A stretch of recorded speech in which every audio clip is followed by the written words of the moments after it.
un nouveau look. Onglerie, coiffure et coupe tendance, coiffure mariée, tissage et extension cheveux, lissage brésilien, extension cils, maquillage. Luminel Béory, Verescalien 4 foot. Salon de beauté Luminel vous présente le journal.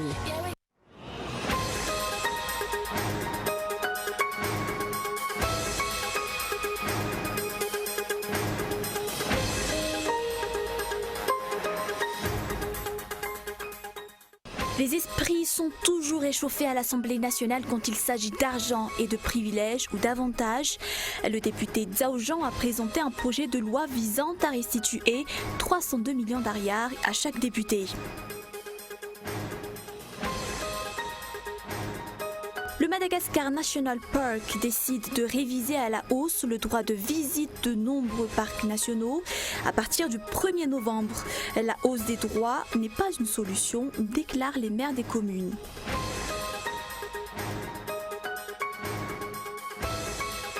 Et puis, dépassée par l'arrivée massive de migrants depuis la Croatie, la Slovénie a annoncé mardi vouloir faire appel à l'armée. Le petit pays implore également l'Union européenne de faire preuve de solidarité afin de faire face à la crise des réfugiés.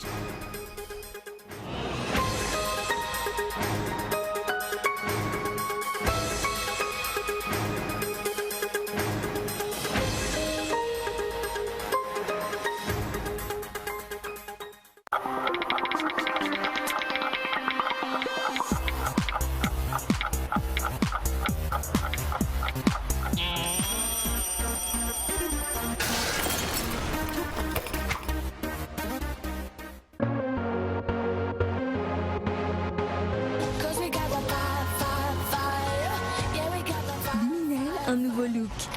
Onglerie, coiffure et coupe tendance, coiffure mariée, tissage et extension cheveux, lissage brésilien, extension cils, maquillage.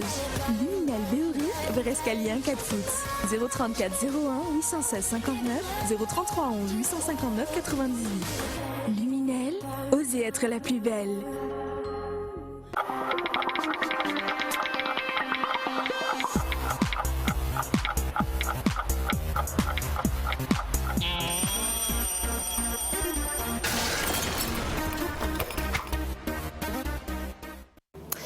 Mesdames, Messieurs, bonsoir, ravi de vous retrouver pour ce journal.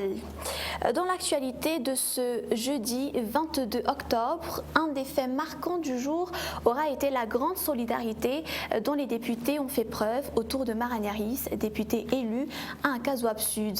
Ils ont exigé une séance spéciale sur les menées et événements dont leur confrère a été victime dans sa circonscription. Le député Maragnaris a été invité et autorisé à porter et parler de ces malheurs. Les responsables publics impliqués seront convoqués sous peu. Reportage. Les parlementaires ont exigé ce jour la tenue d'une séance spéciale sur les problèmes et événements dont le député Maragnaris, élu à Ankazoab Sud, a été victime.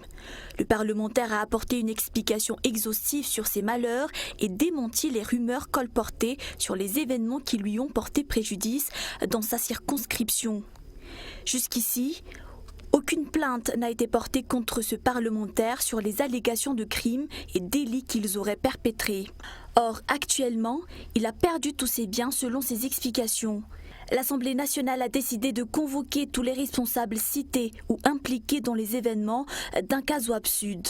Le Premier ministre notamment, le ministre de la Défense, le secrétaire d'État en charge de la gendarmerie, le chef d'état-major général, le ministre de la Justice. La résolution sera présentée en séance plénière pour validation. La convocation des responsables cités dépend du vote de la résolution. Et cette dernière sera présentée en séance plénière la semaine prochaine. Les députés se réuniront ensuite pour défendre leur père. Les esprits sont toujours échauffés à l'Assemblée nationale quand il s'agit d'argent, de privilèges ou encore d'avantages. Le député Zhao Zhang a présenté un projet de loi visant à restituer 302 millions d'ariars à chaque député. Il en a demandé l'inscription dans l'ordre du jour. La séance a été houleuse. Zora Koutenjin. 2 milliards par député, c'est ce que demande pour chaque parlementaire le député vice-président de l'Assemblée pour la province de Mahajang dans un projet de loi de son cru. Les débats ont été houleux quand il s'est agi d'inscrire la dite somme dans la loi de finances 2016. Jean a éclaté quand son projet de loi a été interdit d'ordre du jour. 302 millions d'ailleurs sous la présidence Zafy Alpej. Didier Raziak a porté la somme à 420 millions, mais son successeur a mis une croix dessus. Et c'est ce que Zhou Zhang remet sur la table. Ce budget ou cette somme fait partie des privilèges des députés en sus de la fameuse 4-4. Comme justificatif avancé, le soutien au développement par la base. Des députés se sont quand même insurgés. L'heure n'est pas aux exigences, affirme-t-il, et que d'ailleurs, cela ne rentre pas dans le concept de décentralisation. Les députés ont voté la première partie de l'ordre du jour de la présente deuxième session ordinaire. Il figure la demande du rencontre avec le gouvernement début novembre. Les parlementaires ont ensuite tenu une réunion à huis clos. 90% des Malgaches pensent que la corruption mine le pays, selon le rapport 2014 d'Afrobaromètre sur la corruption. La police, la gendarmerie et la justice sont particulièrement pointés du doigt. C'est la volonté politique qui manque le plus, selon le directeur général du BIANCO, le bureau indépendant anticorruption. Les détails. Depuis les petites sommes glanées illicitement dans les rues jusqu'à la grande corruption, la police, la gendarmerie, la justice sont particulièrement visées par le rapport Afrobaromètre sur la corruption présenté ce jour. 90% des Malgaches déclarent en être conscients et en avoir fait l'expérience vécue. 3 Malgaches sur 4 affirment que la corruption a augmenté en 2014, donc par rapport à l'année précédente. Par rapport à 2013, la corruption a augmenté. Ensuite, Madagascar fait partie des pays d'Afrique où le niveau de corruption a beaucoup augmenté par rapport à l'année précédente. Et selon toujours les Malgaches, la corruption des agents publics est fréquente, notamment concernant les services de la police, de la gendarmerie et les tribunaux également. 73% des personnes interrogées pensent au vu de l'année 2014 que la corruption gagne du terrain à Madagascar. 14% pensent qu'il n'y a pas eu d'évolution. Néanmoins, 12% affirment qu'il y a eu régression et 1% sans opinion. Madagascar se situe au 14e rang sur 17 pays africains, cible d'enquête d'Afrobaromètre. La Côte d'Ivoire et le Togo sont respectivement au premier et second rang avec 32% et 39%. Le Ghana se positionne à la 17e place avec 76%. C'est la volonté politique des dirigeants pour éradiquer la corruption qui manque, déclare le directeur général du BIANCO. La volonté politique de l'État de combattre la corruption n'est pas évidente. Pourquoi? C'est pour ça qu'on a opté un tel échec. Pourquoi? Parce que la volonté n'est pas évidente, c'est ça? Oui, la volonté n'est pas évidente de l'État. Pourquoi justement, si je prends seulement un exemple, pour ne pas être trop long, parce que comme personne ne voudrait aussi intervenir, par rapport aux moyens qu'on donne aux organes de la mise en œuvre de la lutte contre la corruption. Là, vous venez parler de la protection des donneurs d'alerte ou de la protection des témoins. Dans la loi 2004, il est prévu que tous les témoins, dans le cadre d'une investigation de lutte contre la corruption, doivent bénéficier d'une protection de l'État. Sinon, il est de l'obligation du BIANCO de protéger les témoins impliqués dans le cadre d'une enquête de corruption. C'est le 3e rapport d'Afrobaromètre publié cette année 2015. Les chiffres ont toujours été mauvais pour Madagascar, même si les équipes d'Afrobaromètre se focalisent surtout sur le secteur économique. Le MNP, Madagascar National Park, décide de réviser à la hausse le droit de visite de nombreux parcs nationaux à partir du 1er novembre. Les maires des communes dont relèvent les sites craignent une baisse du nombre de touristes, que ce soit nationaux ou étrangers. La hausse des droits n'est pas une solution, déclare-t-il. Reportage. Le droit de visite des parcs nationaux va connaître une hausse de 130%. Il passe de 2 milliards YAG à 65 milliards YAG à partir du 1er novembre prochain. Les responsables de sites et les maires indépendants, les parcs sont pleins d'appréhension. Pour les sites de Ranouillé ou le Bémara, la mesure va entraîner la baisse du nombre de visiteurs, des touristes pour la plupart, selon le président de l'association des guides. Cela va impacter la trésorerie des communes. Le secteur a déjà souffert d'une baisse des visites jusqu'à 40% suite à la crise politique et à l'insécurité.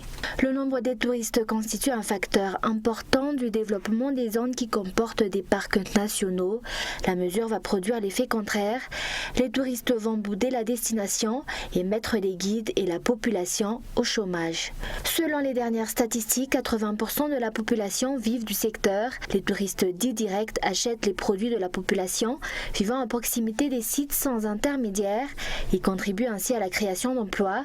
Ce jour, l'association des guides écotouristiques a organisé un événement auquel participent les sites d'Ankaran, Andaspé, Montagne d'Ambre, Ranmafan et Issalu. Ils contestent la hausse des droits de visite et exigent le dialogue pour le développement du tourisme.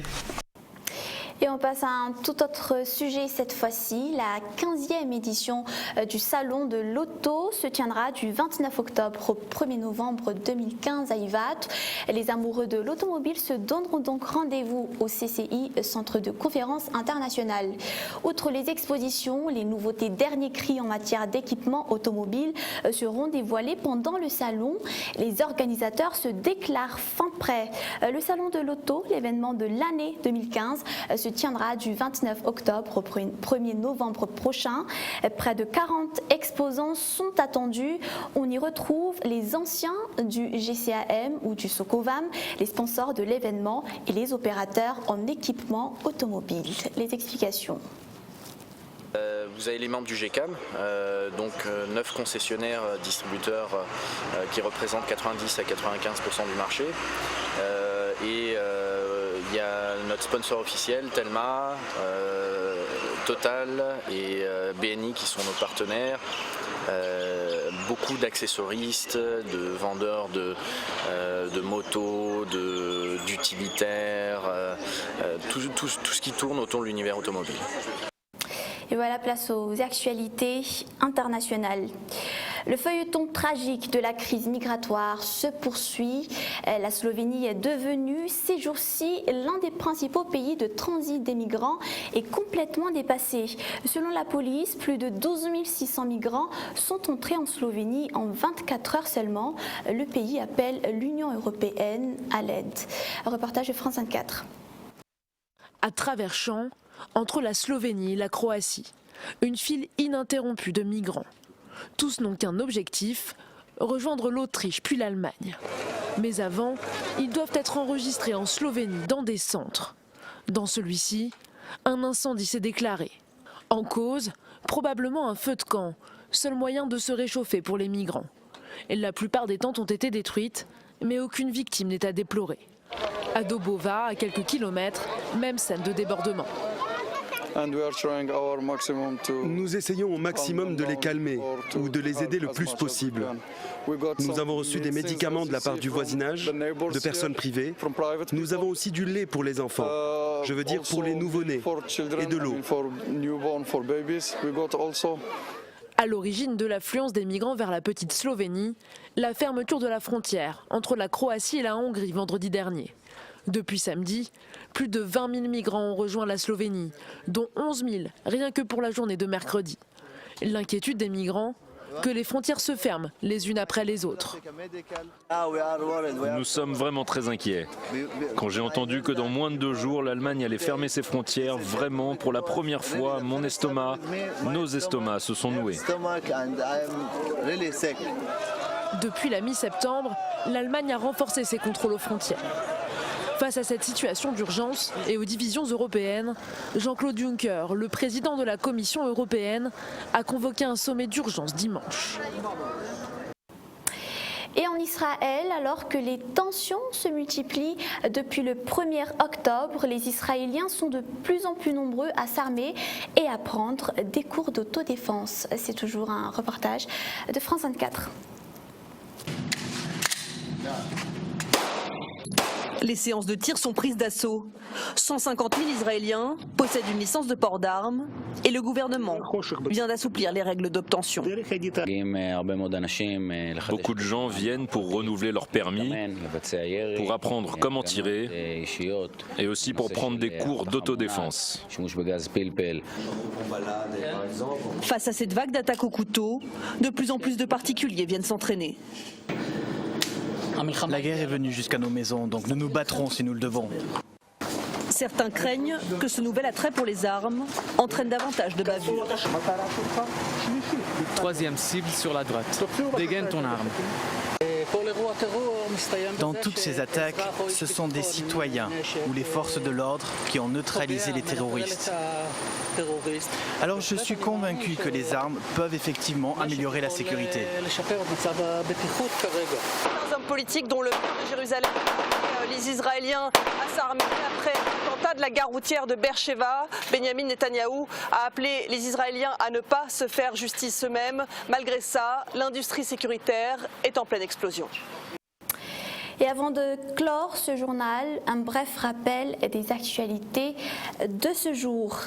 Un des faits marquants du jour aura été la grande solidarité dont les députés ont fait preuve autour de Maran Yaris, députés élus un Kazoab Sud. Ils ont exigé une séance spéciale sur les menées et événements dont leur confrère a été victime dans sa circonscription. Le député Maran Yaris a été invité et autorisé à parler de ses malheurs. Le Madagascar National Park décide de réviser à la hausse le droit de visite de nombreux parcs nationaux à partir du 1er novembre. La hausse des droits n'est pas une solution, déclarent les maires des communes. Et la 15e édition du Salon de l'Auto se tiendra du 29 octobre au 1er novembre de cette année à Ivat.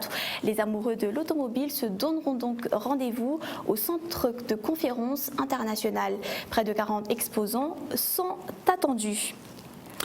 Voilà, point final à cette édition. Je vous retrouve demain pour de nouvelles informations. Passez une excellente soirée. Au revoir.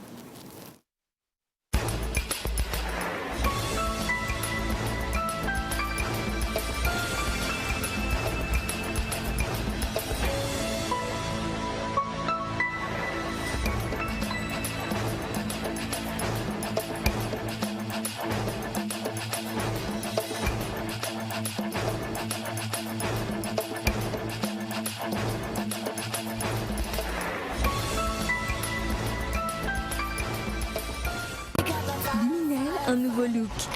Onglerie, coiffure et coupe tendance, coiffure mariée, tissage et extension cheveux, lissage brésilien, extension cils, maquillage. Luminel Béouri, Verescalien 4 foot. Le journal vous a été présenté par Salon de beauté Luminel.